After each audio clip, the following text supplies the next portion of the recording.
the Heart of the Word. Reflections by Father Joseph Mary, SCTJM, on the daily readings from the Holy Mass. Friday of the 15th week of Ordinary Time. The House of the Lord. God bless you, dear family. Today in the Heart of the Word, Jesus is walking through a field with his disciples. Some of them took some of the grain of wheat and began to eat it on the Sabbath. The work of harvesting was considered a violation of the Torah.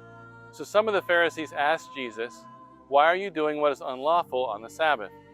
Jesus said to them in reply, "Have you not read what David did when he and those who were with him were hungry? How he went into the house of God, took the bread of offering, which only the priest could lawfully eat, ate of it, and shared it with his companions. Then he said to them, 'The Son of Man is Lord of the Sabbath.'" Jesus responds to their question and goes beyond their question. David entered the house of God and gave the bread reserved for the priests to his soldiers, but he did not break the law. Why? Because his soldiers were abstaining from relations with their wives while at war, and therefore they were serving like the priests in the house of God. The soldiers of David while at war are priests. They have a right to eat the bread of the priests. Then Jesus says, "The Son of Man is Lord of the Sabbath."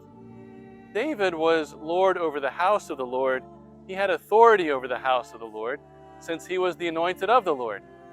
Like the soldiers of David, Jesus is saying that his disciples have the status of priests and therefore not breaking the Sabbath. But unlike the priests, his disciples are not confined to serving in the house of the Lord.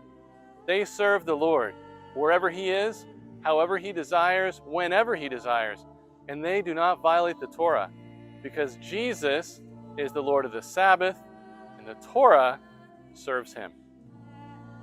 Let us listen to these words of Mother Adela. Only the religion that teaches the love of God and the love of neighbor can perfect the human person. Jesus has taught us what perfect love is, which is the divine science and the path of the gospel. All for the heart of Jesus, through the heart of Mary.